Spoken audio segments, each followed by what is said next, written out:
Muito bom estar com vocês, estar aí contigo na tua casa, onde você estiver trabalhando. Eu quero orar com você, pode ser? Feche os teus olhos. Pai, obrigado por esse momento, por esse culto ao Senhor, ó Pai. Que o Senhor esteja feliz com este culto, que o Senhor esteja alegre com este culto, porque esse culto não é para alegrar o nosso coração, mas é para alegrar o teu coração. O culto é para ti, ó Pai. Nós esperamos estar aí surpreendendo o Senhor com uma adoração verdadeira e genuína. Pai, esse é o momento em que nós separamos para o Senhor falar conosco, que haja um ambiente de fé, Senhor, em cada casa neste momento. Pedimos, Espírito Santo, atue neste momento, leve a tua palavra, aquilo que eu como homem, como humano, não consigo trazer e interpretar. Eu declaro que o teu Espírito vai trazer, o teu Espírito vai ensinar. A tua palavra diz que quando viesse o teu Espírito, Ele nos ensinaria todas as coisas, ó Pai. Que haja um ambiente de fé. Nós declaramos por terra todo ambiente de medo e incredulidade. Receba a palavra de Deus no teu coração, que possa cair como uma boa semente numa terra fértil. Em nome de Jesus nós oramos. Quem crê assim, diga amém. Confirme isso aí agora, diga amém. Eu recebo, eu creio. Eu quero que você abra a sua Bíblia na sua casa aí, em Hebreus capítulo 11. Nós vamos ler apenas o verso 6 e o verso 7. Hebreus 11, 6 e 7. Um texto muito conhecido. O Senhor me lembrou deste personagem por esses dias e dessa história que tem tudo a ver com aquilo que a gente está vivendo. Olha o que diz: sem fé é impossível agradar a Deus, pois quem dele se aproxima precisa crer. Diga assim: precisa crer. Isso. Que ele existe, que recompensa aqueles que o buscam. E o 7, pela fé, Noé, quando avisado a respeito de coisas que ainda não se viam, movido por santo temor, construiu uma arca para salvar sua família. Por meio da fé que ele condenou o mundo e tornou-se herdeiro da justiça, que é segundo a fé. É sobre este homem, Noé, e sobre essa história incrível de uma arca que eu quero falar com você nos próximos 25 minutos. Eu não sei se você sabe, Noé, ele é a 10ª geração desde Adão. Noé é a 10ª geração desde Adão. O seu bisavô era um homem muito famoso, muito conhecido, chamado Enoque. Por que ele era conhecido? Porque Enoque foi o cara que andou com Deus. Enoque tinha mais ou menos 308 anos, quando Adão morreu e faleceu, e Enoque foi um cara que não morreu. Por ele andar com Deus, Deus o levou para si. Ele foi o primeiro cara a experimentar o arrebatamento. Você tem noção do que é isso?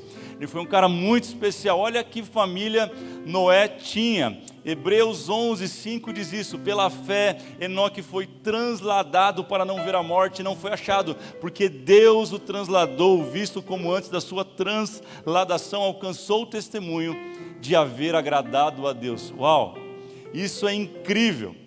Noé, além de tudo, o seu avô era um cara muito conhecido também. Já ouviu falar de Matusalém, um dos caras que mais viveram na palavra de Deus? Ele viveu 969 anos, sabe?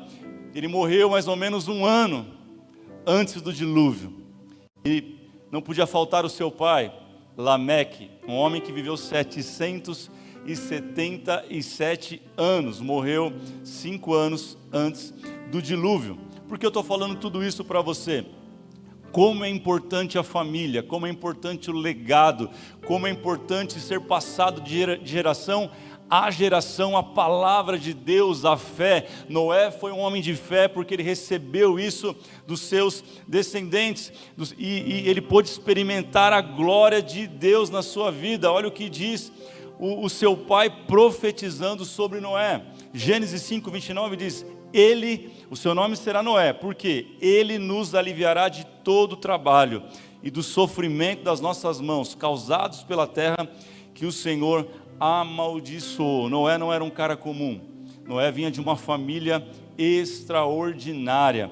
que isso tem a ver comigo, pastor? Eu não vim de uma família assim. Eu quero te encorajar nesse tempo nas casas para você ensinar a palavra aos teus filhos, falar dos grandes feitos. A palavra do Senhor diz que tem que ser levado de geração em geração, de tempos em tempos. Você tem que inculcar no seu filho. Quando estiver andando no caminho, a palavra diz, ao deitar, ao se levantar, fale da palavra, fale da sua história, fale do que Deus tem feito na sua vida. Talvez o Senhor está começando algo em você. Talvez você é o Enoque da sua família, mas não deixe de falar do Evangelho, porque se o Evangelho for levado, o poder de Deus for levado no momento de maior crise, o teu filho, o teu neto, o teu bisneto, ele vai lembrar daquilo que você falou. Isso é poderoso. Qual que era o cenário, gente? Era um cenário terrível. Nós estamos lendo esse texto na época de Noé. Havia um cenário muito complicado. A Bíblia diz que o homem havia se corrompido totalmente. Deus, ele resolve acabar com a humanidade com um dilúvio. Ele fala para Noé mais ou menos assim: faz um backup que eu vou formatar. É isso aí, faz um backup que eu vou formatar e vou dar um upgrade nessa geração. Vai começar uma nova geração a partir de você, Noé. E dá um projeto para ele incrível. Incrível. Uma arca, gente. 140 metros por 23 metros, era um transatlântico, tinha 14 metros de altura, aproximadamente 9.000 metros quadrados. Era algo enorme para construir numa época sem condições, sem ferramentas, sem ajuda de ninguém. Deixa eu dizer uma coisa para você: Deus não confia os seus projetos para qualquer pessoa. Deus confiou em Noé porque ele encontrou valores na vida de Noé. Guarde isso. Qual que é o cenário que a gente vive hoje? Porque o Senhor trouxe essa palavra para o nosso coração, porque tem um paralelo muito interessante com aquilo que Noé viveu, com aquilo que nós estamos vivendo. Olha o cenário de hoje: segurança horrível, desemprego aumentando. Olha só, economia mundial abalada, inversão de valores na sociedade, uma decadência política. Nunca se viu em outros tempos uma decadência tão grande. Os caras pensam uma coisa hoje, os políticos de amanhã estão dizendo outra. Não porque governam pelo povo, mas porque estão fazendo as coisas pelo seu bel prazer, pelos seus interesses pessoais. Gente, olha esse cenário. Era um cenário corrompido. É um cenário corrompido como era no cenário de Noé. Estamos diante de uma crise. Eu não estou aqui para ser profeta do caos, mas eu estou aqui para ser realista. Eu não estou aqui para dizer para você que não tem uma crise instaurada no mundo e no Brasil onde nós vivemos. Porém, calma lá, eu tenho uma boa notícia para você daqui a pouco. Toda crise ela vai manifestar 3 tipos de pessoas. Anote isso: 3 tipos de pessoas. Número 1, pessimistas. É aqueles que só enxergam problemas, só enxergam desgraça. Número 2, pessoas acomodadas, pessoas que não fazem nada, simplesmente cruzam os braços e não fazem nada para virar o jogo. E número 3, aqueles que ouvem a Deus. A minha pergunta hoje para você é: que tipo de pessoa você está sendo nessa crise? Pessimista, acomodado, ou você tem parado para ouvir a voz de Deus? Escute isso, o tema desta mensagem é sobrevivente. Só vai sobreviver esta crise aqueles que têm dado ouvido à voz de Deus. Então anote esses princípios, 3 princípios. Quem são aqueles que vão sobreviver à crise? Número 1, aqueles que ouvem a Deus. Você tem ouvido que voz nesses dias? Gênesis 7:5 diz que Noé fez tudo como o Senhor lhe havia ordenado. Noé deu crédito, Noé ouviu a palavra de Deus. Simplesmente ouviu? Não, claro que não. Não adianta você ouvir, a fé vem pelo ouvir, mas é preciso praticar a palavra, é preciso colocar em prática o que Deus está falando para nós nesse tempo. Mateus 7:24 faz uma comparação de 2 homens, um que construiu a casa sobre a areia e outro sobre a rocha. Veio a chuva e deu contra a casa sobre a areia, ela não resistiu, mas aquele homem que construiu sobre a rocha, veio a chuva, veio o vento, veio a crise, escute, veio a tempestade e ele sobreviveu. Por quê? A palavra termina dizendo que é semelhante àquele que ouve e pratica. Quem constrói sobre a rocha. Aonde você tem construído a sua vida nesse tempo de crise? João 14:21 diz: aquele que guarda a minha palavra, esse é o que me ama. 1 de Pedro 3,20 diz: os quais no outro tempo foram rebeldes, quando a longanimidade de Deus esperava nos dias de Noé, enquanto se preparava a arca, na qual poucas pessoas, isto é, 8 almas, se salvaram pela água. Guarde isso: rebeldes não escutam a voz de Deus e não sobrevivem à crise. Eu quero te convidar a ter um posicionamento firme diante daquilo que o Senhor está falando. Olha quem era Noé, Gênesis 6:9. Esta é a história da família de Noé. Noé era um homem justo, íntegro, entre o povo da sua época. Ele andava com Deus. Assim como Enoque, Noé também decidiu andar com Deus. Ele ouvia a voz de Deus. Número 2, quem são aqueles que vão sobreviver a esta crise? Anote isso. Número 2, aqueles que se esforçam. Como assim, pastor? Isso, somente aqueles que se esforçam. Eu não sei se você sabe, mas Noé pregou cerca de 120 anos antes de vir o grande dilúvio. 120 anos. Noé pregou a mensagem dizendo: vai vir uma chuva, o Senhor falou comigo, me ajudem, se convertam, mudem os seus caminhos. Noé pregou insistentemente 120 anos, até que a mensagem que ele pregou se tornou a vida dele. Eu quero te dizer: se esforce e continue vivendo o Evangelho, até que o Evangelho seja a sua realidade de vida. Faça o seu melhor. Josué 1:9 diz: não te ordenei eu, esforça-te, tens de bom ânimo, não temas e nem te espantes, porque o Senhor teu Deus é contigo por onde andares. Ouça essa palavra sobre a tua vida hoje. Eu declaro, aonde você estiver, não importa se é num leito de hospital, se você está na sala da sua casa, se você está trabalhando agora, eu declaro: esforça-te, tem de bom ânimo, porque o Senhor nosso Deus é contigo, meu irmão. Sabe, a gente fala se esforçar e não entende. Se esforçar no dicionário é simples, está dizendo que é utilizar todo o vigor. Da onde? É tempo de tirar forças onde não tem forças.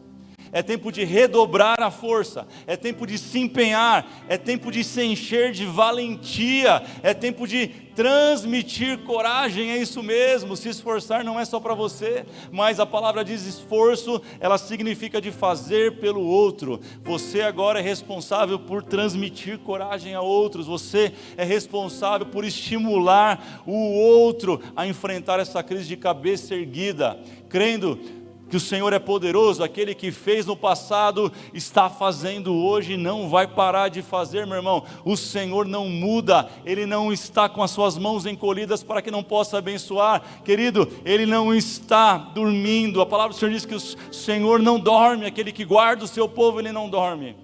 Ele não está de olhos fechados, Ele não está cochilando no trono. Escute isso: Ele está no controle de todas as coisas.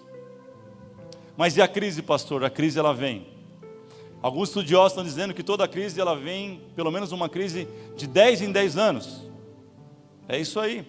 Eu tenho 37, espero viver pelo menos até os 70, 80 anos. Então, eu tenho que me preparar, que eu sei que eu vou me enfrentar pelo menos umas 5 crises na minha vida. Como assim? Como é que você tem certeza disso? Bom, se eu olhar para o passado, eu me lembro que eu enfrentei minha primeira crise aos 17 anos, quando eu trabalhava em Campinas, a empresa fechou e ficamos ali desempregados, todo mundo, eu, meu pai, meu irmão, 1 ano, uma crise, todo mundo desempregado, imagina 1 ano, até que uma porta se abriu. Depois eu me lembro que aos 26 anos, se eu não me engano, veio uma nova onda lá no mercado imobiliário financeiro americano, e em 2009 isso estourou no mundo, e mais uma crise, tive metade do salário cortado, tivemos que remanejar a vida. Eu me lembro como se fosse hoje, o Lucas pequeno, 3 anos, e agora, Senhor, e o Senhor se manteve fiel.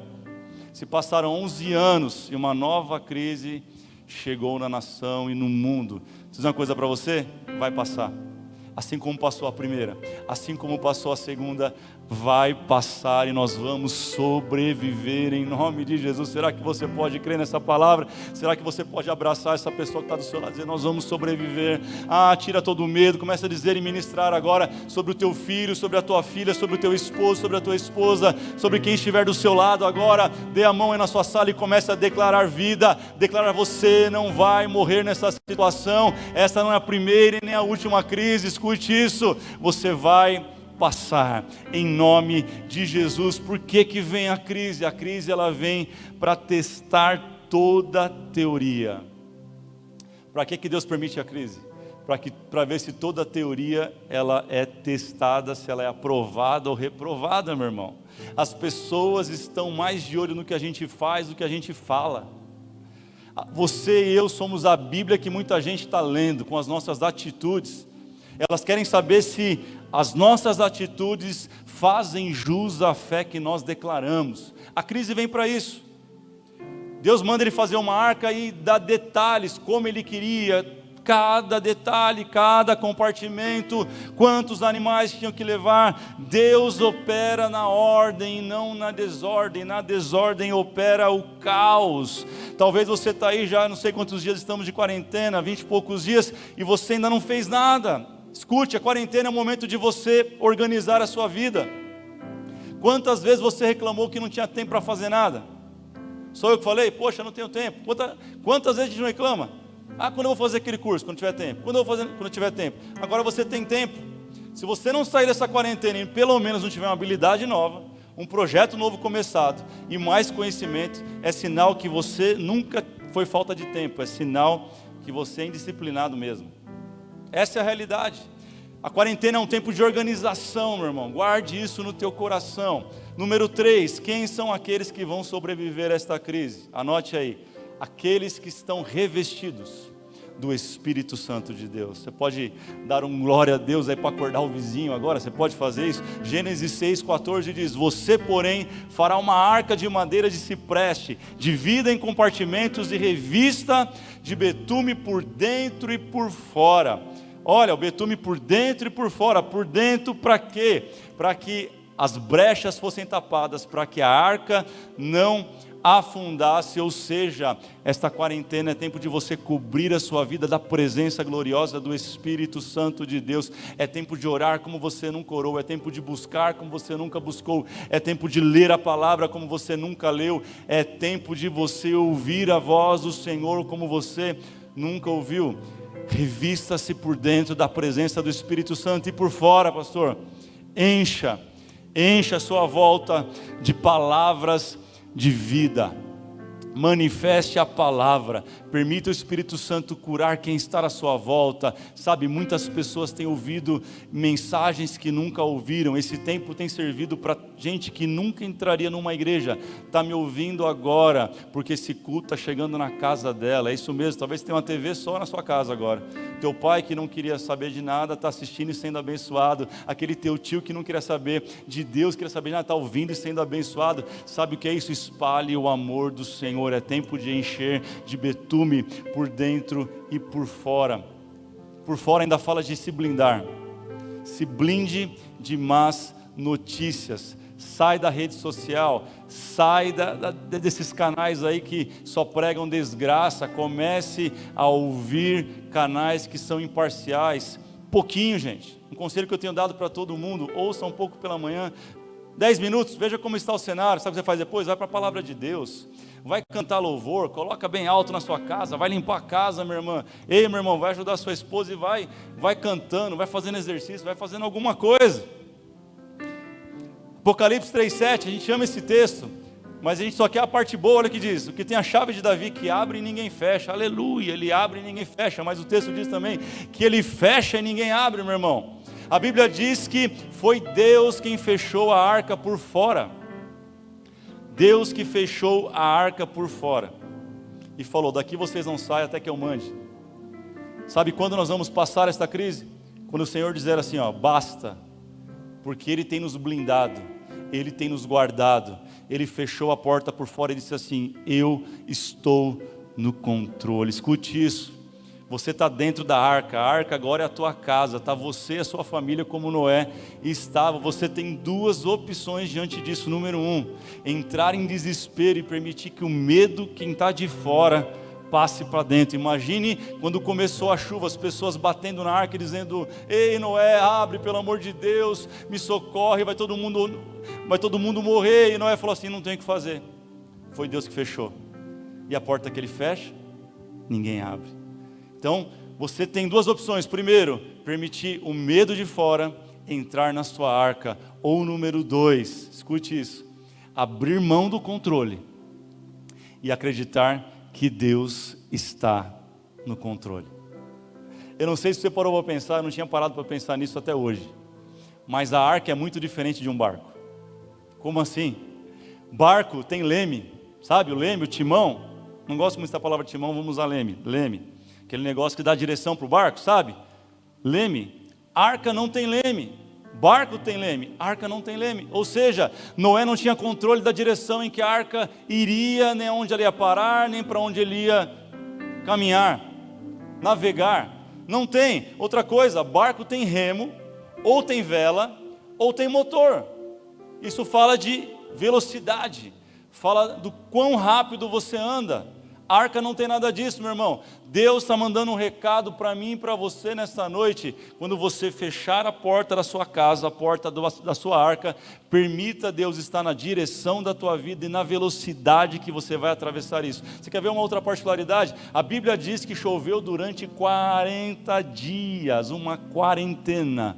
O Senhor mandou chuva sobre a terra, até que o pico mais alto, diz a Bíblia, subiu a água a 7 metros de altura, meu irmão. Já pensou isso? Uma quarentena e eles não puderam nem abrir a janela, a escotilha para dizer alguma coisa, para ver alguma coisa, não. Chuva torrencial. Eu e você estamos neste momento. Segundo de Pedro 2,5 diz: e não poupou o mundo antigo, mas preservou a Noé, pregador da justiça, e mais 7 pessoas, quando fez vir o dilúvio sobre o mundo de ímpios. Durante 40 dias, Deus mandou a água. Toda uma geração sucumbiu. E aí então cessa a chuva, a quarentena acaba. E um novo processo começa para Noé e sua família. Só sobraram eles. Só sobrou ele e a sua família. Eu declaro, querido, 1000 cairão ao teu lado, 10.000 cairão à tua direita, mas você e a tua família vai sobreviver nesta crise. Você crê nisso? Você pode adorar o nome do Senhor, você pode dizer uma palavra que engrandeça o nome do Senhor, você pode levantar as tuas mãos e dizer: ei Senhor, obrigado por isso, Tu és bom, a tua fidelidade é grande, as tuas misericórdias se renovam todas as manhãs, aleluia. O Senhor poupou Noé e sua família, e eles sobreviveram. Como assim, pastor? Ouça mais a voz de Deus. Se esforce, meu irmão, é tempo de você fazer o que você nunca fez. Algumas pessoas têm me perguntado: e aí, como é que está a quarentena? Eu tenho falado: rapaz, eu tenho trabalhado mais do que antes da quarentena. Porque se você procurar, você vai achar muita coisa para fazer. Você vai achar muita gente para você conversar e trazer uma palavra de bênção. Então, sabe, procure o que fazer, se esforce. E número 3, se revista do Espírito Santo de Deus. Amém? Eu quero orar com você. Eu quero orar com a tua família agora. Se você estiver com mais alguém, não estiver sozinho, eu te encorajo a dar as mãos para esta pessoa agora. Se você quiser um pouco mais, abrace essa pessoa agora, sabe? Faça um círculo na sua casa, abrace seus filhos, abrace a sua esposa aí, você esposa, abrace o seu marido, abrace quem estiver aí agora e vamos orar ao Senhor.